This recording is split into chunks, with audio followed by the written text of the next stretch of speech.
Good evening, everyone. I'm your host, Rod Singh, and you're watching the weekly podcast. And I have my co host along with me. Gurtej Atwal.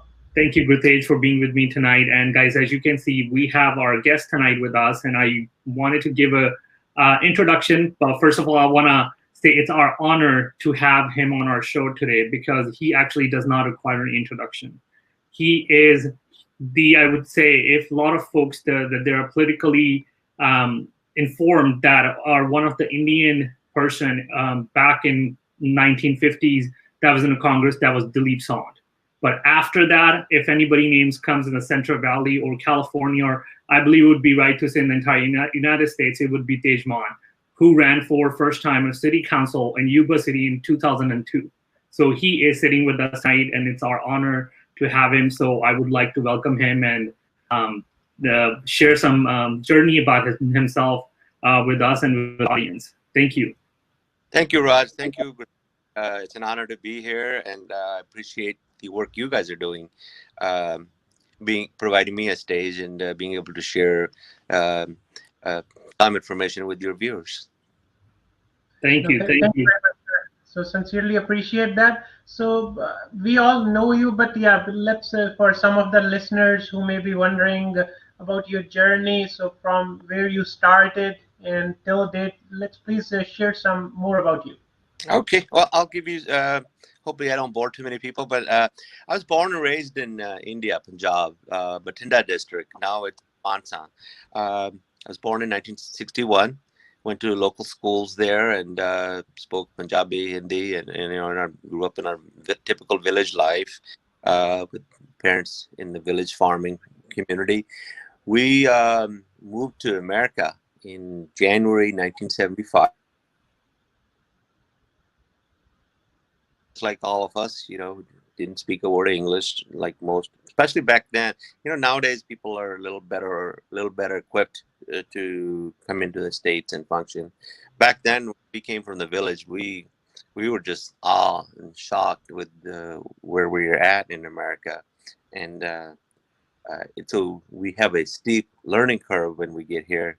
And so in 8th grade, I came to San Mateo County in Foster City. Was the only Punjabi student in that school. Finished my 8th grade, and since we didn't speak English and the parents didn't have the education to get a job in the Bay Area, we moved to Yuba City.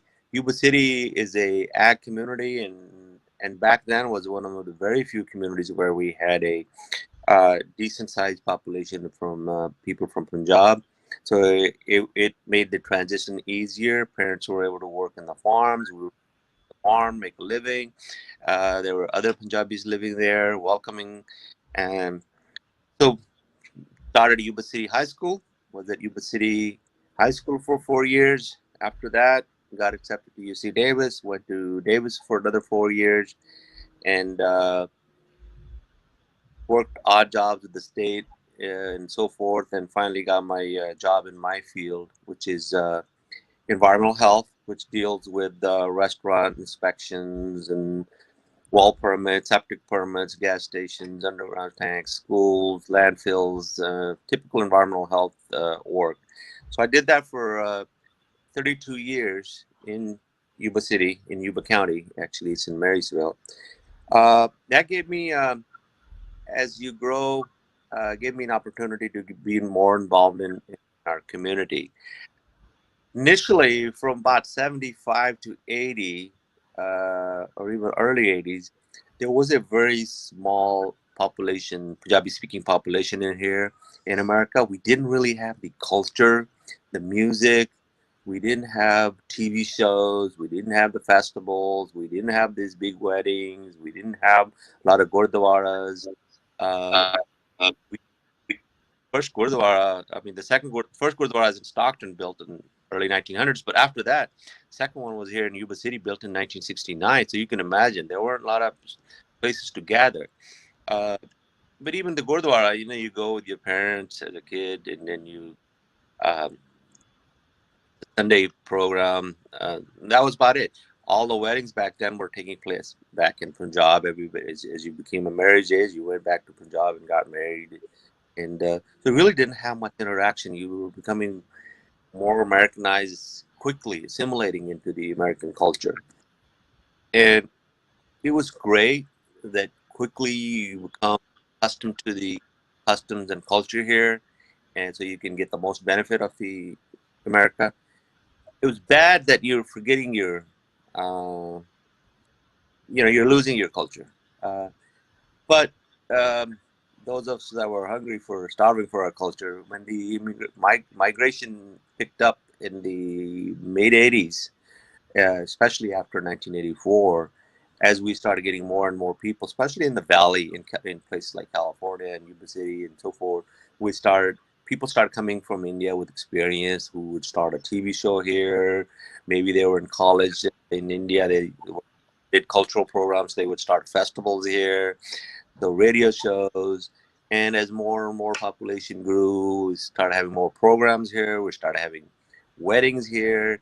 And that gave us an opportunity to get back to our culture, uh, and become more. We were Punjabis and we were Americans at the same time. And it was finally a balanced life, where our kids were able to take Punjabi as a foreign language. When I came to America in '75 and barely getting the hang of the English language, and they're telling me I have to take a foreign language if you want to go to college, and I said, well, I already speak foreign language, English. Said, no, no, no. You can pick German, Japanese, Spanish, French. Wow.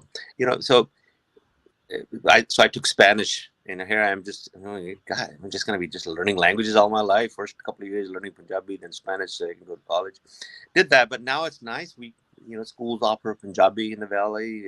Our kids can learn their own language, their mother tongue, and they communicate with their grandparents. And so a lot of that, what I was getting at is, I probably lost a lot of you just kind of jumping back and forth, trying to give the whole story of my life and get into questions and answers in a small period of time. Just to summarize, people that came in the earlier days kind of were frozen in time. People that came in the '60s, that they had the '60s culture from Punjab, and in the '70s, that's what we thought was Punjab. And then as people started coming in the '80s and '90s, we became more current. I'm glad that we have the best of both worlds. We have our culture, the Punjabi music, the Punjabi food. It's wonderful to have that, and we have it in a country where we have the freedom of religion, freedom of press, freedom of speech in a great country, in America. We have the best of both worlds, where we can work hard, make an honest living, and this is all wonderful, but everything wasn't wonderful. In 2000, after 9/11 happened, first victims of racism or hate were Sikhs. Right. Dodi in Arizona, and there were other incidences in the States. We went to candlelight vigil in 2000, after 9/11, 2001, in the fall, and we had meetings, and we said, we thought we were part of the American fiber. We were just accepted as anybody else. We realized that most of our American friends accept us as we are. There's a lot of ignorance. These people don't even know who we are. They're calling us by Muslim names. Not that it's okay to call Muslim any bad names, but these people don't even know who we are. And how do we make people aware, and how do we become a part of this culture? Because I think we had kind of, the pendulum had swung from where we were very well mixed into the American community, and then now newcomers, we were we were hanging out more at the Gurdwaras, and we were getting away from our neighbors. They didn't know who we were. We said we need to get it. We don't want our kids. If there's another incident 10 years from now, we don't want our kids to be hiding because they look different. And we thought the best way, really, the way to get involved in mainstream community and be get the spotlight on us and be the role models and all that is through politics. We had people, plenty of people in medicine, doctors do a great job in the hospitals and in the world representing us, right? And engineers in engineering big firms. We have investors and bankers, and we have truckers. We have people in all fields doing a great job representing us. But if we could have, but nothing like the spotlight on a politician. You know, if we have, you know, right now people talk about Nikki Haley. I mean, you don't need to say that. You know, or you say Rokana now in, or you. Yeah. Or a local level, you'd say Manny Grewal or Sunny, my friend, her in Laythorpe. You know, you start. It's a bigger spotlight, and you can get the message across much sooner, much quicker. So we decided that we're gonna have to get involved in the politics.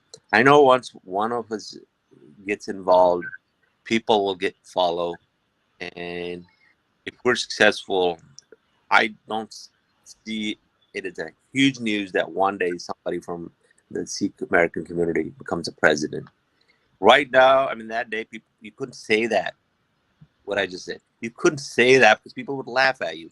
I mean, people laughed at me just saying I want to be the city councilman. People in Yuba City in 2002 said, wow, it was, it was people, I mean, they would love to see one, but they just didn't think our person, Sikh American, could get Punjabi American could get elected. Right. So in anything, you have to be the first. You know, you just don't think you could land on the moon until you try and try. President Kennedy said we're going to land on the moon. President Kennedy was dead, but we landed on the moon in 1969. So these things are sometimes you don't even accomplish it in your lifetime. So we decided to go for that. The Yuba City community was wonderful. They raised funds for me. They backed me, and we got in. First time I ran in 2002 fall, I didn't win. I was ahead of the Yuba City Mayor Lee Welch that year. I beat him by 3 votes, but somebody else voted me by 39 votes. So I didn't win, but was so close. What that did is it made people believe that, oh yeah, look at Tej. Nobody knew him. Guy born and raised in India. He just got here a few years ago, and he's doing good. But look at him. He almost won. That's his first try. He doesn't have any experience running political office and all that. So just getting close, it created. It got rid of that myth that only a white man can run, or that Punjabis couldn't run. Minority couldn't run. So that opened up the doors. 2 years later, we had quite a few people running in the Central Valley, in this California and Bay Area. Another 2 years go by, more people running. And I finally got elected in 2006. It was my third try. And we, by then, we had several people running in several communities, and several people got elected. So I was not the first to get elected. There were several of us that got elected at that time, but I was the first to, after a long time, like you said, Deep San did it in '56, I think, became a congressman. Very huge accomplishment. First person from the whole Asia continent that was elected to that big office. But after that, I don't know what happened, but people just didn't. And he wasn't very open about who he is. He tried to keep his name, not use his last name, just try to disguise himself, because racism was blunt in those days. But by the time I was running, we don't have to hide our names. I mean, we run as though the racism wasn't blunt. I mean, there's still some there, but so I was glad I won. I'm proud that was able to blaze that trail, and I'm proud to be a role model, and I'm happy to encourage, and I hope, I was the first step. I think I did a good job with the first step, but there are many steps, and I hope people will come that will start from where we're leaving, where I left off. And we're already got people in assembly, we got people in Congress, still a little hesitant to claim that they're Punjabis or Sikhs. I like to see one day where you could say, "I'm proud. I was. My parents or my grandparents are from Punjab, and I'm of this faith, and but I am American." And I think that day is not too far when we're going to have people at very high positions that are from our background. And sometimes it may sound racist by talking like this, the R there. That's not my point. My point is that people representing us should be of all backgrounds. So the people in the Senate floor and any committees, any gatherings, they should look like the way our population looks like. And that's not the way it was in the last century. It was mostly dominated by older white men. Right. And I think if you have a diverse group at the table, you have diverse ideas, and you can choose the best ideas. We're in a democracy, and the majority rules. So, but it's good to have backgrounds. Hey, who knows? I mean, we're sitting at a table trying to come up with a solution. Maybe I bring a solution from my experience, me running around in our little village. So the bigger the diversity, the bigger background, the diverse background, the more you can bring to the table. You don't want all five guys on the city council from the same economic status, same family background, same middle class white men. Nothing wrong. White men have done a great job creating this country. So I don't want to sound like I'm bad mouthing white men. We're enjoying this wonderful country that was founded by white men. George Washington, Thomas Jefferson. I mean, those guys, legends. What a great country they built up, great constitution they wrote. But it's time to add our diversity. It's time that we keep making it a better. Every day, I think we make America a better country. Every immigration wave made this country better, whether it was the Italians or the Chinese or what have you. Now, we see people from India, Pakistan, that part of the world in the news a lot more often now. And that's because it's our turn now. And that's because there's more professionals and people with more of the brightest people coming from those countries to this country. This country pulls all the bright people from the whole entire world, and that's why this country keeps getting better. We got the brain, instead of the brain drain, we got the brain, gathering here. You look at Silicon Valley, where all the brains from the entire world come, and look how it just keeps inventing things. Facebooks and what have you. It seems like every other day we're something here. Right. We are sitting in a wonderful place, in a wonderful part of the country, and I say let's be more involved and do what we can, our part. I always tell everybody, I tell my kids, I said, listen, even animals take care of their own and themselves. Right. We need to do one step further and see what we could do. My son is my oldest. He's an attorney. He's in Manhattan, studied financial law. He's 31, 32. And I'm asking him, I said, once you get settled, you need to say, what are you going to do for your community? What are you going to do for your country? And I think it's important. The rewards are, there's no amount of money that can, you could go into some money-making world, and it's wonderful if that's what makes you sleep better. But the rewards in the community, being involved in your community, the love that you get back, and the feeling, there's no price. There's it's I was my daughter was in New York couple of years back, and she was in a taxi, and our taxi driver was a Sikh, wearing Punjabi man, and he asked my daughter, "Where are you from?"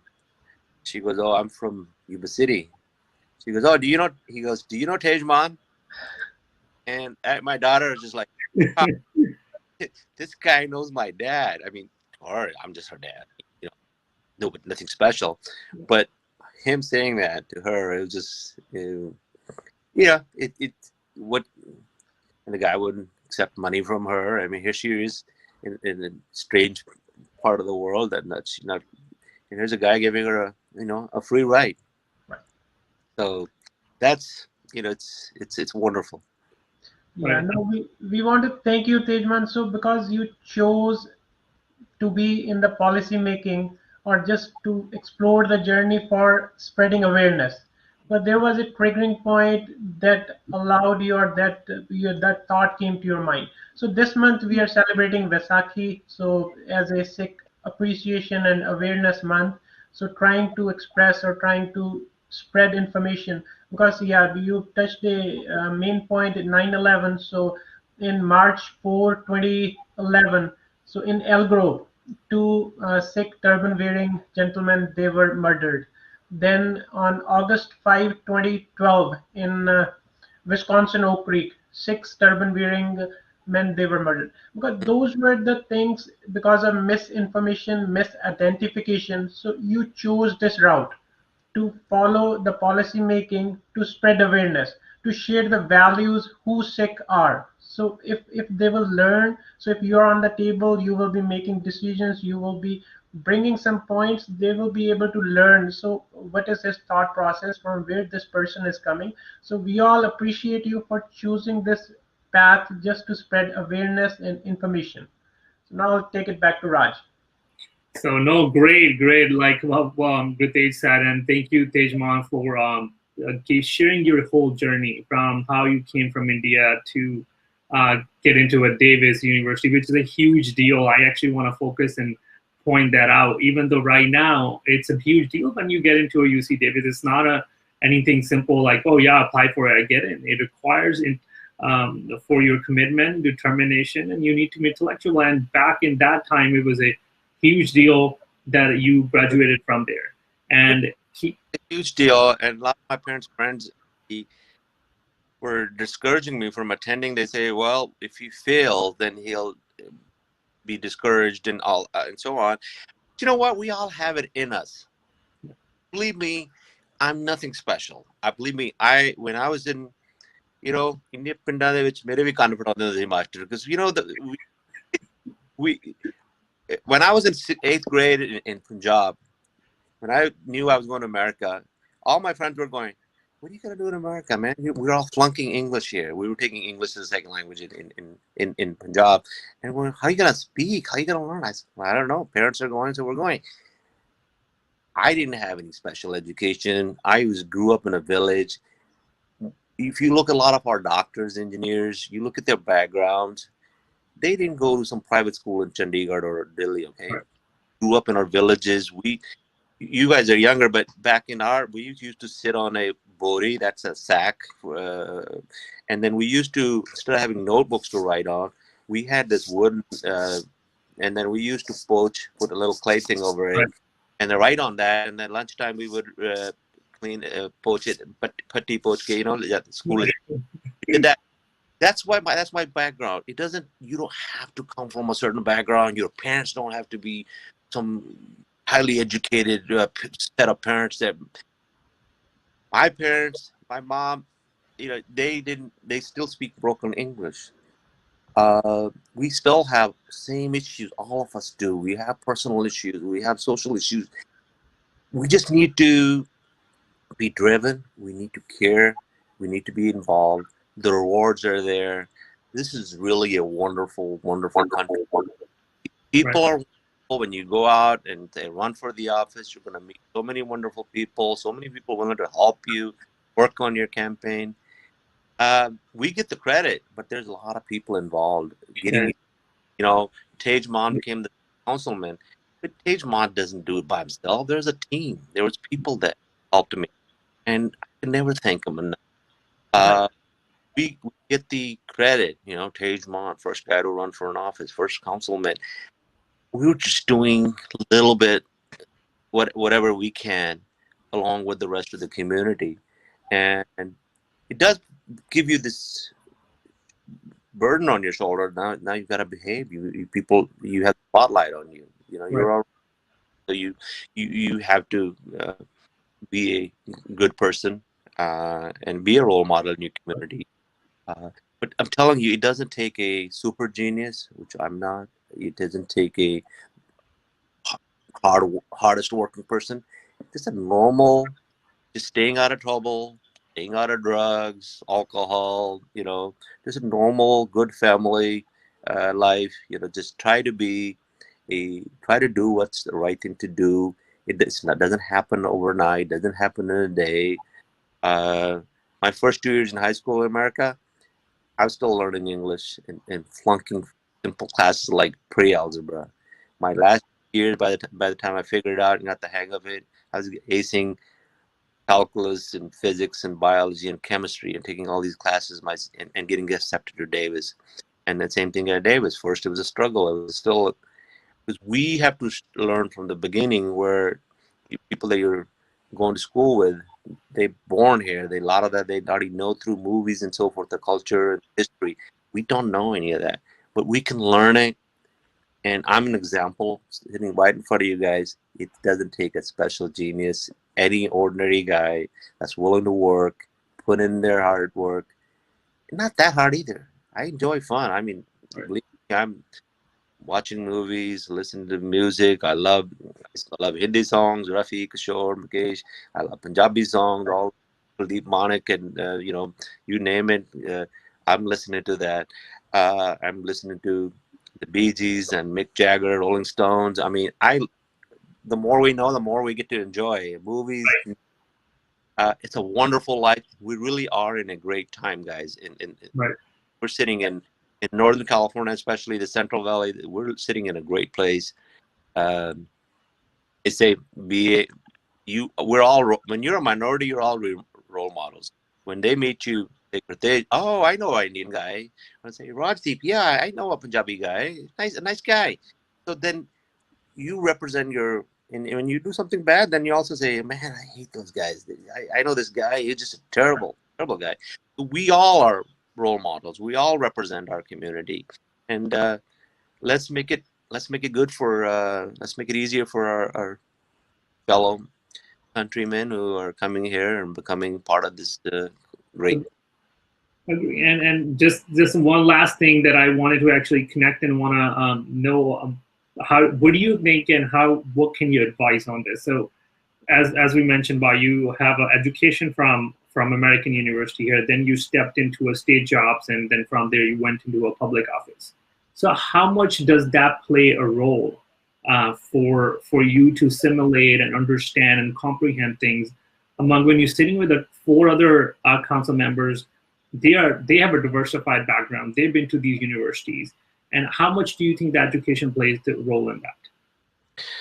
I think we all bring something to the table, and not everybody has a college degree that's sitting on these council chambers or at Congress or wherever.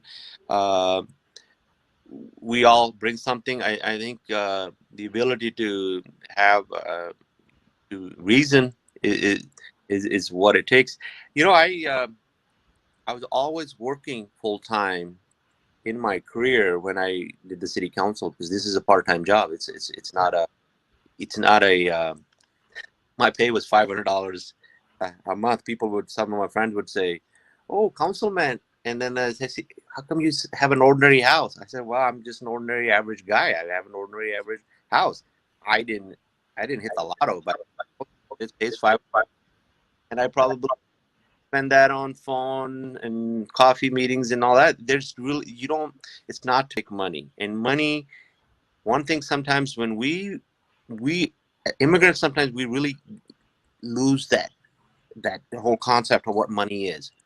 Money is a tool that we need to pay for our things in our life. Money is not our goal. Right.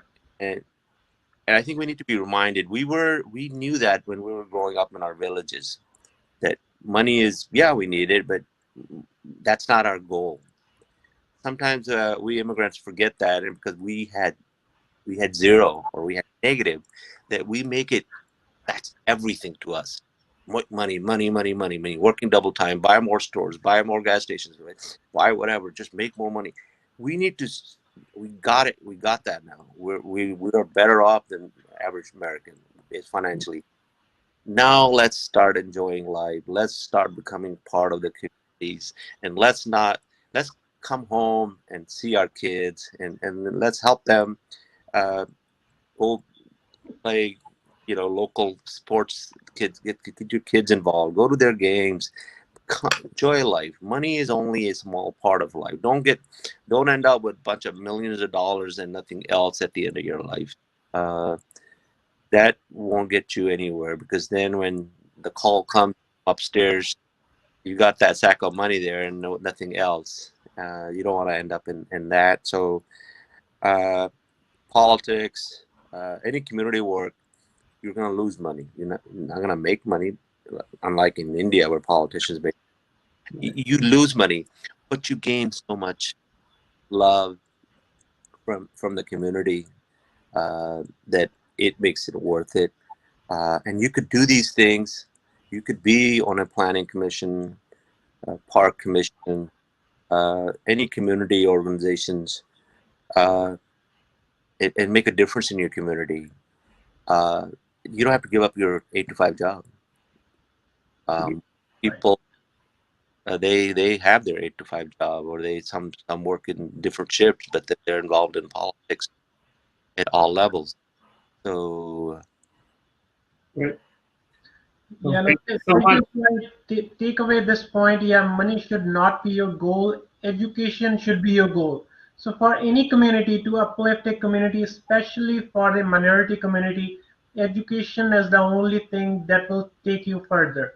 So just as you mentioned that the first Stockton Gurudwara. So in 1989, first uh, Punjabi, he came to United States. In 1908, first Sikh temple was established in Stockton. And this is to mention that in 1912, they started first scholarship in UC Berkeley. yeah. So the scholarship, it was a Guru Gobind Singh Educational Scholarship. They gave 6 scholarships in 1912. So that was their vision, that was their foresightedness towards education. Unfortunately, we lost a lot of great men from that. That was, you had some extreme intelligent people. I wish we didn't lose them to they were in the other party, and a lot of Right. them were killed by the British when they went back to India. When you see, his name is on the tip of my tongue. He was hanged at age of 18. He went to UC Berkeley back then. Kartar Singh Sraba. Prasad Singh Sraba. I Right. mean, the ability of these young men, what they're doing. We lost a lot of. It set Punjabi Americans aback by losing those great men. But we could have Kartar Sarabas among us. That Yes. who was forward. It wasn't just that era. It wasn't just the early 1900s. They're here too now. It's sometimes the environment that people follow certain movement. We need to create through media like yours. Environment where our young people uh, have civic pride and our community pride, and um, come up with to make everyone's life better. That the names that century from now people are going to remember. We need to find those people and bring them forward, and uh, make us all proud. Yeah, no, thank you. You brought a great point. Yeah, that Gadar movement, there were many in these universities who were adding value, who would have add more value towards the American culture, but they had to move back. But the Yeah. sad part is nobody is talking about them. Nobody kind of remembers them or gets an opportunity to learn what this Gadar movement was and what their contributions were. We have. I'm proud of our youth now that we have a lot of young people in the American universities that are working through different movements like Jakara movement and different. I'm impressed by their ability, and I'm looking forward for them to rise above and start shining and start accomplishing things. And I would love to, whatever I can, help them lead us all and move forward. We have a lot of talent in the Punjabi American community. We really do. I'm proud of our young men and young ladies at the university level. I get to meet quite a few of them, and I'm impressed, and I encourage them to follow their passion and do what they can, make their parents proud and make our whole community proud. Oh, definitely. And thank you so much. I think we are on top of our half an hour, and thank you so much for giving us almost like an hour from your day to us today. We had a very great conversation before our show as well. So thank you so much. And we look forward to having some other discussion on some different topic with you. And please stay in contact. And if you know, to my listeners in the audience, if you guys have any question and wanted to reach out to Tejman, anything what he has done, and he can advise you on something, I'm sure he'll be very happy to assist you with that. So let us know, or you can find him on Facebook. So thank you so much. Anytime, guys, you can message me on the Facebook. Feel free to call me if you want to discuss any of this. I'm pretty busy, but I'll take the time out. 530-300-7800. Tejman on the Facebook. TEJMAAN. Thank you, guys. Thank you for what you're doing. We're all doing our little part. Thank you very much, sir. It was a great learning opportunity for us as well for our listeners. So thank you very much. Appreciate that. Thank you, guys. All right.